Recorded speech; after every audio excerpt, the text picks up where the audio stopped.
Hey friends, welcome to the channel. I'm Ken Smith, just an old guy having fun with trains. And in today's video, we are going to be assembling this cute little gem. It is the B.T.S Structures boot repair building. It's part of their Cabin Creek series. We're really excited to show you how we went ahead and assembled this and built this and weathered it. Now, before we get into that, I'd like to thank our sponsors for today's video. Obviously, B.T.S Structures for supplying us with the kit. Tyco Glue for supplying us with all of the glue we needed to assemble the kit.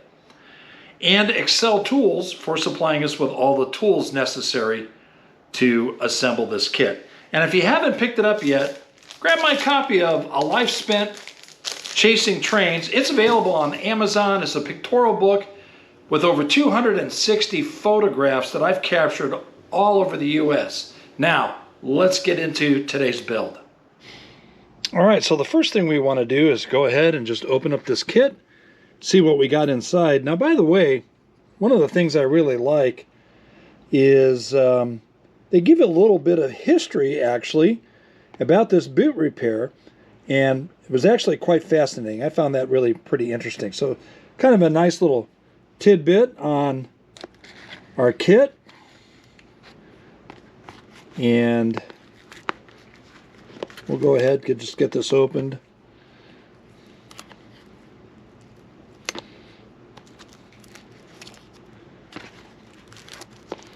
We'll see what we got inside.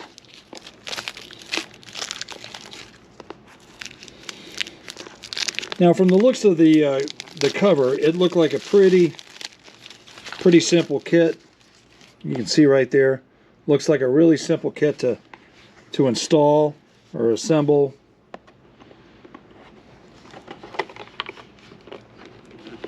Let's see what we got inside.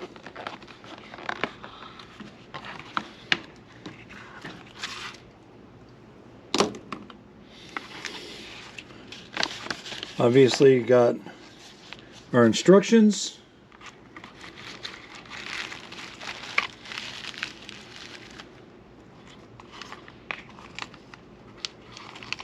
Some nice white metal castings that you can see there.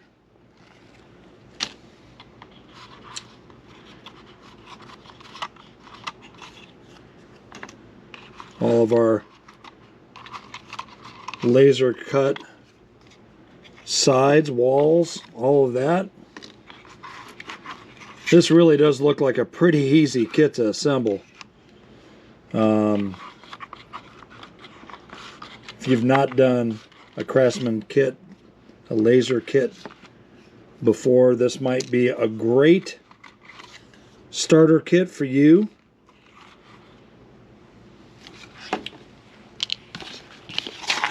Roof material, sign material, our window material. What else do we have here? Looks like some screen material.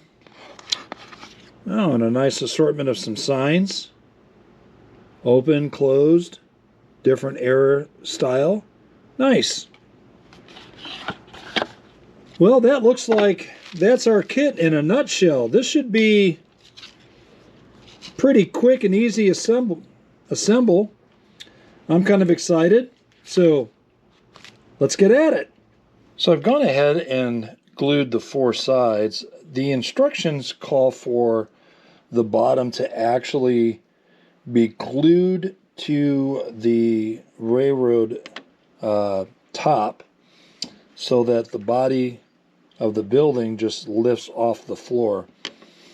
Well, I wasn't sure that I wanted to do that, so I went ahead and just really didn't glue it in. It's just really a very nice snug fit. The walls are glued together, it's all square, but I'm going to pop that out so that I can paint the walls, and then probably going to go ahead and just put a little stain on the floor just so that it's finished. Now, as you can tell, that this is kind of just a slant roof. But the roof is actually in two parts, and I'll bring this up a little bit closer so you can kind of see. You notice that it says front right there. And this is kind of the subsection of the roof. And the instructions tell you to pretty much kind of glue it together. I'm just kind of placing it together at the moment. But just kind of, kind of glue it together on the guided lines that you see on the main roof component. Well, if you look closely, and it's kind of hard to tell, but I'll go ahead and glue it. If you look closely, you'll see that there are lines that go all the way around, and that's kind of your guidelines for that piece there. What I did, though, is I flip it over, and I actually wrote front on the top section here. So that just reminds me of where the front is. The overhang is slightly bigger than it is at the bottom. But I also did that so that when I go to glue the roof paper on, I know what end to start with so that I get it right. Okay, I now have the roof section done, and again, like I said, I marked front on the top. And the way this essentially sits is just like this. Just kind of fits in there, a nice snug fit. Now, earlier I said that this kit was designed so that the bottom would be mounted on the scenery and you'd lift the body up, but I'm not doing it that way, and so instead what I've done is I've just kind of secured the bottom. So now it's time to make the tar paper roof. Now, this is where my Excel mat really comes in handy, because what I do is I just kind of line it up with the squares, the line right there. Okay, like so. And then I use my Excel ruler, and it makes it for a really nice straight edge. And I actually line it up like that. And those are my guidelines now for my tar paper. And I just cut with a pair of scissors along those guidelines. I never have to move the paper. All I have to do is move the ruler, like you see what I'm doing right there. And as long as I don't move the paper and just move the ruler, everything is fine. And again, I just keep going all the way up until I'm done. And by the time I get done cutting and overlapping these, that's really close enough to scale for me. I'm not a rivet counter anymore. Been there, done that. Did that with HON3. Did it with ON3. Did it during the transitional period of when I was modeling UP. And I'm kind of done with that now. Now, it's not to say that being a rivet counter is a bad thing. I'm not saying that at all, but what really got me to change my perspective, believe it or not, was ON30. When Bachmann came out with that, I'm like, man, this is just fun. And this is what the hobby is supposed to be like. It's supposed to be fun. So there's all my lines now that you see on the paper. We'll kind of bring this up a little bit closer. You can probably see the lines there. And now I'm just going to cut along those lines with a pair of scissors, and then that becomes my tar paper roof. And again, I know which way to start gluing the tar paper on just because of how I marked the front. Alrighty, so we got the roof done now. And we'll kind of bring that up close so you can kind of see what that looks like. I deliberately kind of put a little edge there, and I'll probably put another piece over here, kind of making it look like it's patch.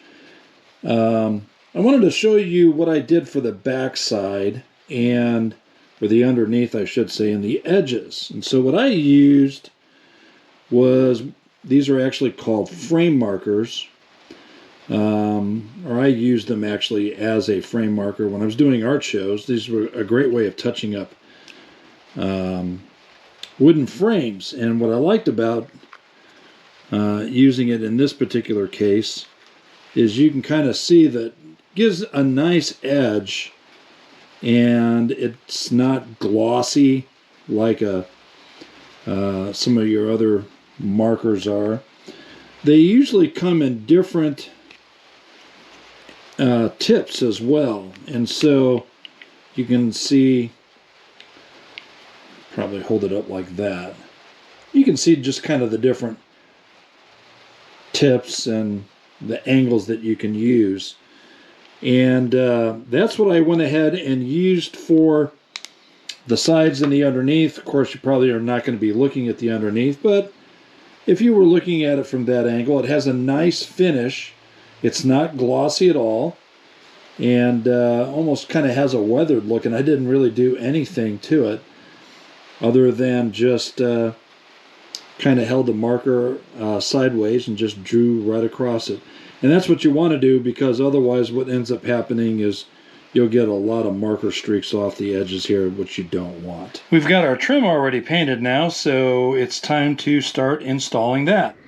We've gone ahead and installed our trim all the way around the building now, as you can see. And then the next step, actually what we did with the sign, kind of move that out of the way so you can get a little closer, went ahead and actually painted the sign and then installed the trim that goes around the edge of the sign. This just makes for a nice, cleaner look.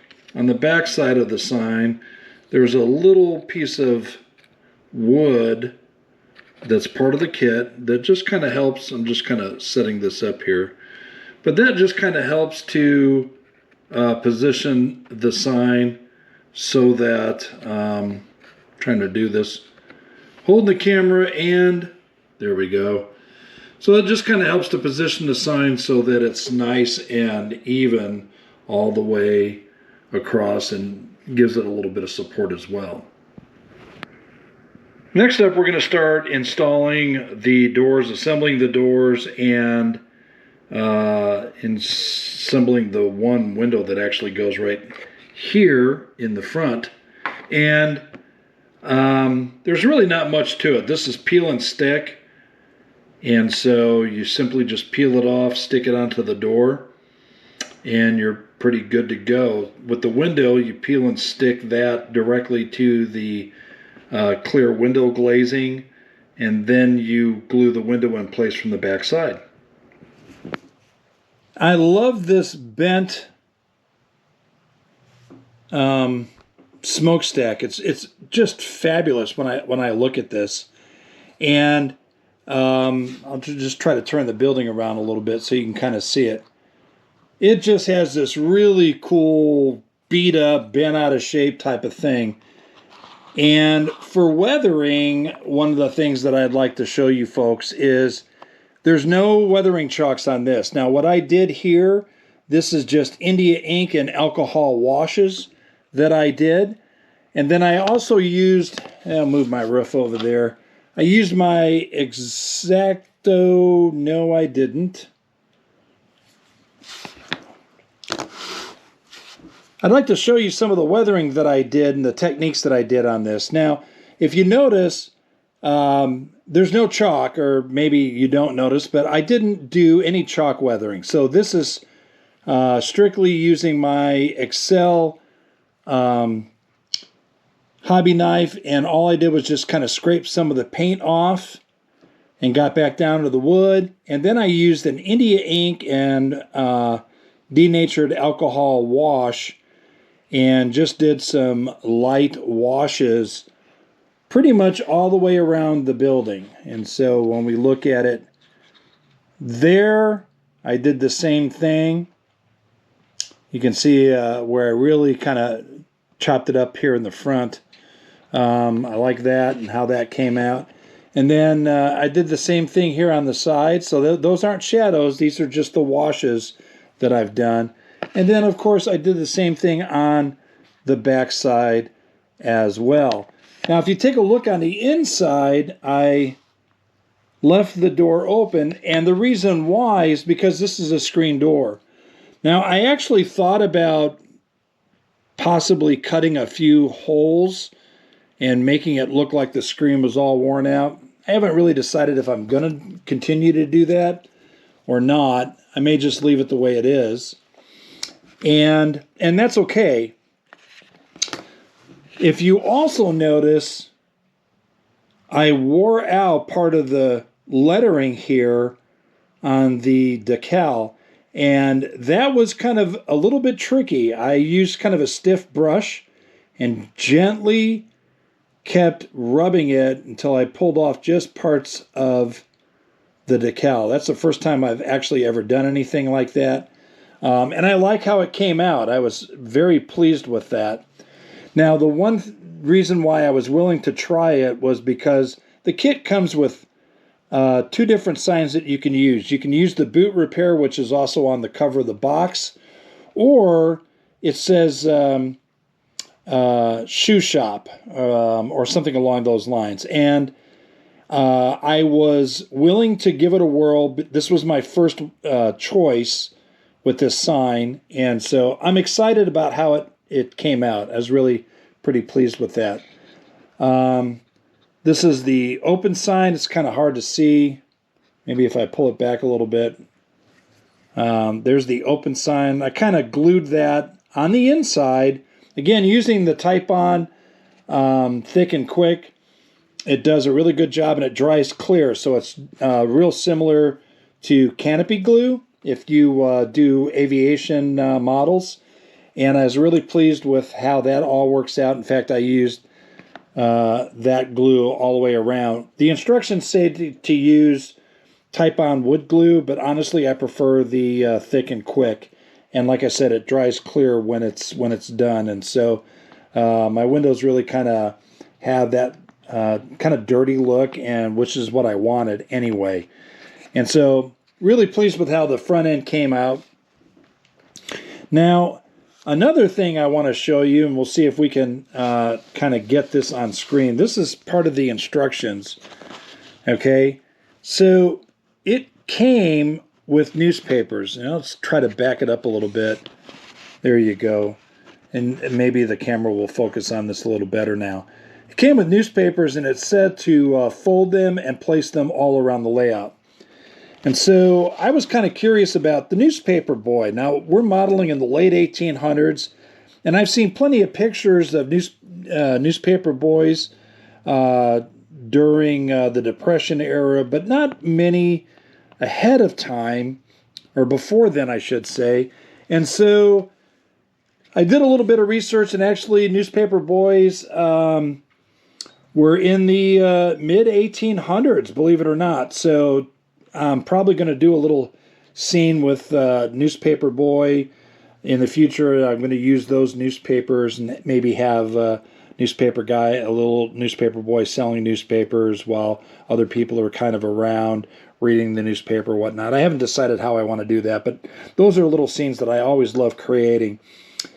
And another thing that comes with the kit that I wanted to point out or mention, it came with a small little wooden chair, which I have not assembled. And quite honestly, I'm not sure where I'm going to put that. So I just kind of left that in. It also came with a small sign that goes right in this general area here. I opted not to put that on. Your mileage may vary, but sometimes to me, less is more. And I thought this will actually look pretty good, not having the boot sign. It also comes with a sandwich sign for like advertising. And again, I may put that out. I may not. I haven't quite decided yet. But it's a nice little thing that might work here in this general in the front of the store. So I may end up doing that. And then it also came with some white metal castings for a couple of birds that you could glue on the building, as well as, like pigeons, as well as a crate and a tin trash can. Now, at first, I was actually not going to install the tin trash can. I was actually going to, I had the roof on backwards, so sorry about that. I was actually just going to kind of blow it off because I felt, well, it's not period correct. But actually, I looked online, did a little bit of research. The first tin trash can was developed in Europe, and it came out in 1875. The United States, or America in general, began adopting it about 10 years later, which would put it about 1885. So it would actually be okay to have it on the layout. So I actually think I might end up using those a little later, but that's still kind of up in the air. So I also have a couple more of the B.T.S kits. I think what I'm going to do is do the Chinese laundry kit next, and I'm kind of excited about that. If you haven't seen pictures of it, again, I'll put a link in the description for B.T.S in general, and they've got a lot of great kits. I would encourage you to check them out. Now, one of the things that I really like about this is the fact that it's really small. When you look at it in comparison to, well, here's another B.T.S kit right over here. That's the post office that we did a video on earlier, and I'll throw a link down in the description for that as well. But here it's next to a small two-story building. This little boot repair shop can fit just about anywhere on any layout. In fact, I've only got about 3 or 4 inches behind here, and if I were to just lift this up, I still got plenty of room, even in the back. So it's a nice little kit that can fit just about anywhere.